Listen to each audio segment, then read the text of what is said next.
Magandang araw mga kaibigan. Advertisement muna tayo. Meron tayong ano ito? Stock ng dark chocolate. Order lang kayo dito. Text or tawag 0916-900-0999-997. Basta tignan nyo na lang.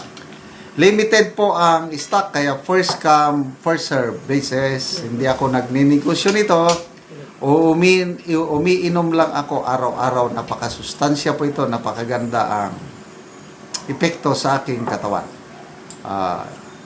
Gusto ko lang din matulungan ang mga farmers ng Bukidnon na nagtatanim ng kakao para maibenta ang kanilang sikwati, tablia, or dark chocolate.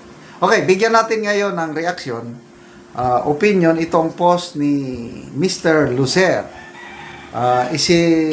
Sinare lang niya ang pahayag ni Secretary Vince Dizon, yung paghanga niya kay PBBM. Sabi niyo, biruin nyo, in just 3 months, nalutas niya, meaning si BBM, nalutas niya agad ang problema sa flood control. Wow! I don't know kung anong context nito, but I believe baka tungkol ito sa flooding sa Naga City na binisita nila ng Pangulo kahapon. 3 months lang daw na solve. Okay, parinig ko muna yung ito yung video. Nandiyan ang Pangulo, Mayor Lenny, at nandyan si Vince Dizon. Pinag-uusapan nun. Alam mo, I think the mayor will agree with me na servisyo muna bago politika. The most political thing that we did today, I wore my pink socks. My pink socks in honor of Mayor Lenny. We have been planning this for a few months already. Because talagang naging critical ito especially with the storms that came in.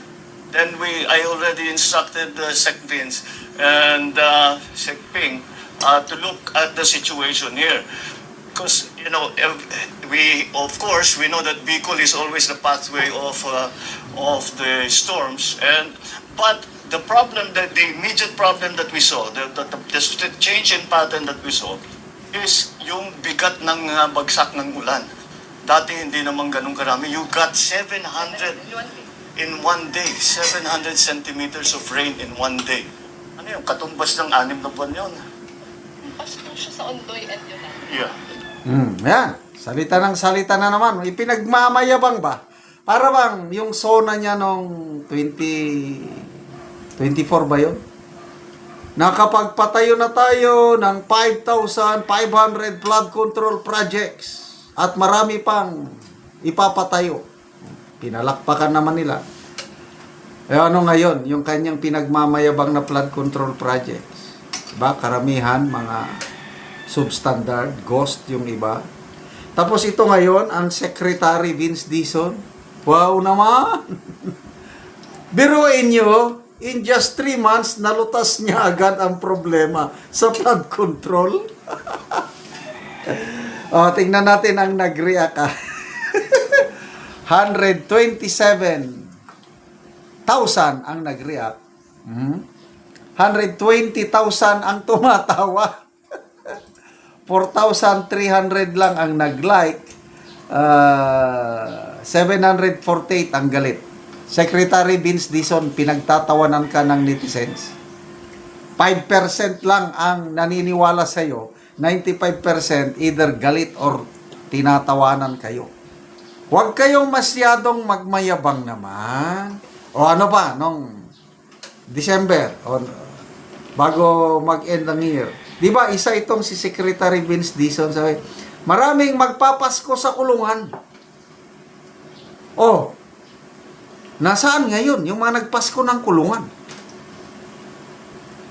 Sara Diskaya lang at saka Senator Revilla. Nasaan? Sabi nyo, marami. Hindi lang ikaw nagsalita, pati Pangulo. Magpapasko sila sa kulungan. Ano ngayon? Maniniwala pa ba kami sa inyo?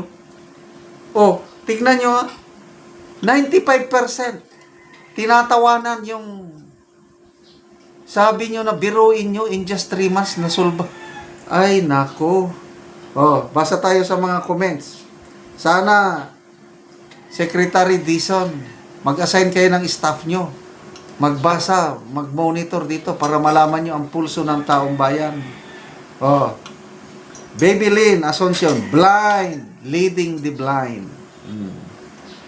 Jackie Halili, wala pa ngang nalulutas. Jobert Andia, the flock of together is the birds and a feather. Niloko. The birds of the same feather flock together. Binalibaliktad lang nyo. Syndicate is real, sabi dito.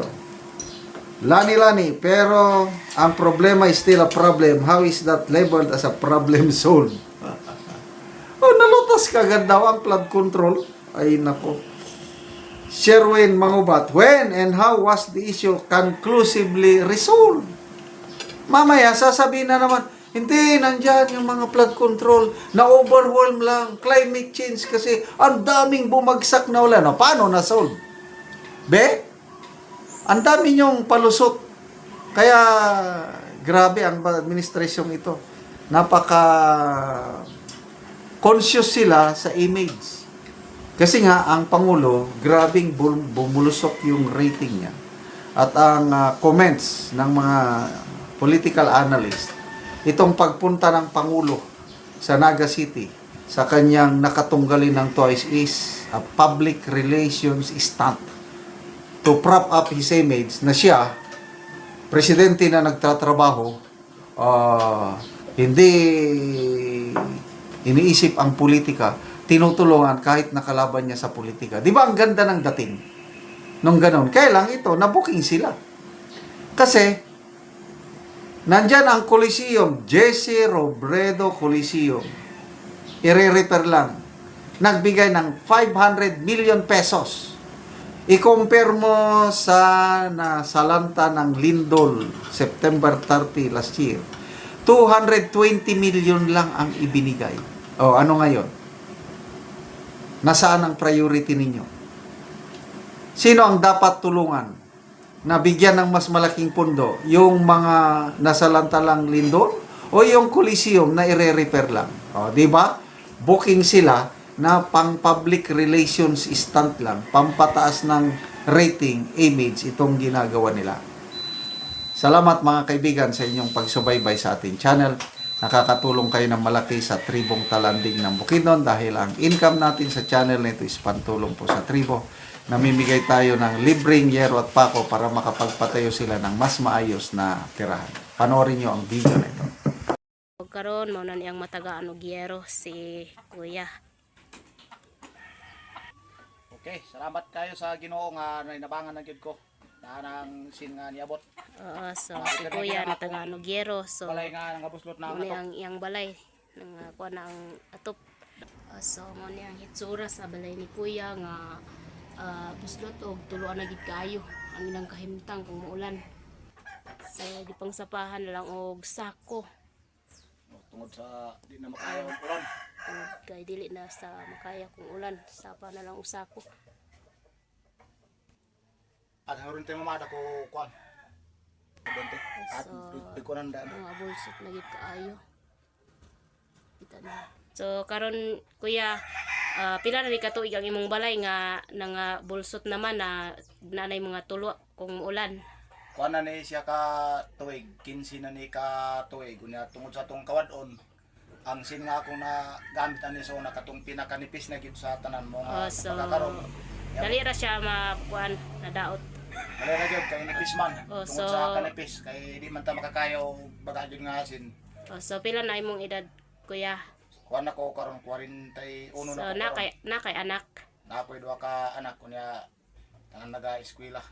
So si Kuya. So ang imong panginabuyan Kuya, Kuan ra mag-uumara gyud so mag-uumara. So si Kuya natagaan og yero so makaatop na gid ka karon Kuya.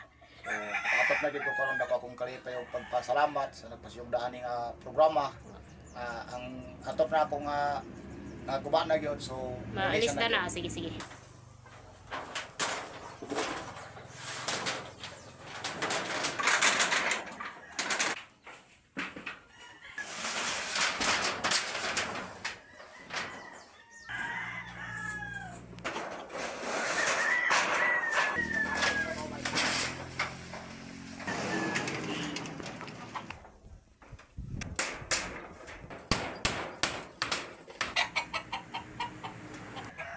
So nahuman na og atop si kuya sa iyang balay, so dili na gid siya tuluan, nindot na kaayo kay nahuman na gid og atop.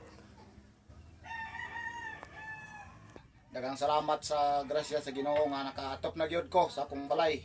Manginaot ko nga ang nagpasyog dani nga pinagi ni nga mga hinabang, manginaot ko nga dagang pag dagan pa ang matabangan. matabangan sa dili lang diri sa among barangay, sa barangay Tambang kundi Sige. lakip pa sa kinatibukan nga lungsod sa Takag ang ilang mga tabangan. Dagang kayo Sige. salamat. Okay, sige, salamat po.